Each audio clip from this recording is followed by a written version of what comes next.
Doctor Jayaraman, IIT மெட்ராஸ்ல இருந்து வந்திருக்கேன். நாங்கள் வந்து பார்த்தீங்க அப்படின்னா மைக்ரோ மிசைல்ஸ்லாம் பண்ணிட்டு இருக்கோம். அது வந்து அதனுடைய ரேஞ்ச் வந்து பார்த்தீங்க அப்படின்னா 4 to 5 கிலோமீட்டர் வரைக்கும் வரும். It has unique capability like AI detection systems அதில் வந்து இன்க்ளூட் பண்ணியிருக்கோம். இது வந்து பார்த்தீங்க அப்படின்னா இப்போ இந்த ஆப்ரேஷன் சிங்கூருக்குலாம் வந்து இட் வில் பி ஹெல்ப்ஃபுல் இந்த ஃபியூச்சர். ஸோ அதுக்காக நாங்கள் பண்ணி இந்த மைக்ரோ மிசைல் வந்து பார்த்தீங்கன்னா திட எரிபொருளை பயன்படுத்தி இது வந்து 4 to 5 கிலோமீட்டர் ரேஞ்ச் வரைக்கும் தூரம் வரைக்கும் இது சென்று தாக்கும்.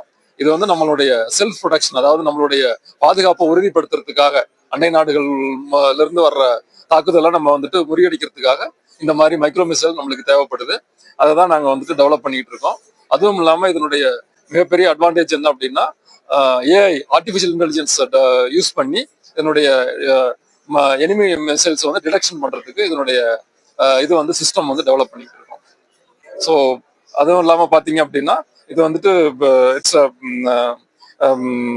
மூவபிள் டார்கெட், அதாவது டார்கெட் வந்து எனிமியோட டார்கெட் வந்துட்டு மூவ் ஆகிட்டு இருந்தா கூட it will sense it and it will hit it. So it is like automatically it can be trajectory control. So we can adapt this system. இது வந்து பார்த்தீங்க அப்படின்னா சந்திரயானுடைய 1:100 மாடல் இது. ஸோ இது நாங்கள் சேட்டலைட்ஸும் பண்ணிக்கிட்டு இருக்கோம். ஸோ அதனுடைய ஸ்மாலர் வெர்ஷன் தான் இது.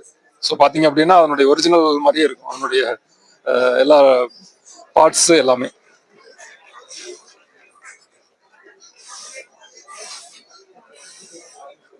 அப்படின்னா பாதுகாப்புத்துறை சம்பந்தப்பட்டது, நம்மளுடைய இந்தியாவினுடைய வலிமையை உலக அளவில் காமிக்கிறதுக்காக இந்த மாதிரி மைக்ரோ மிசைல்ஸ்லாம் தேவைப்படுது. அதை நாங்கள் அங்கே பண்ணிட்டு இருக்கோம், ஐஐடி மெட்ராஸ்ல பண்ணிட்டு இருக்கோம்.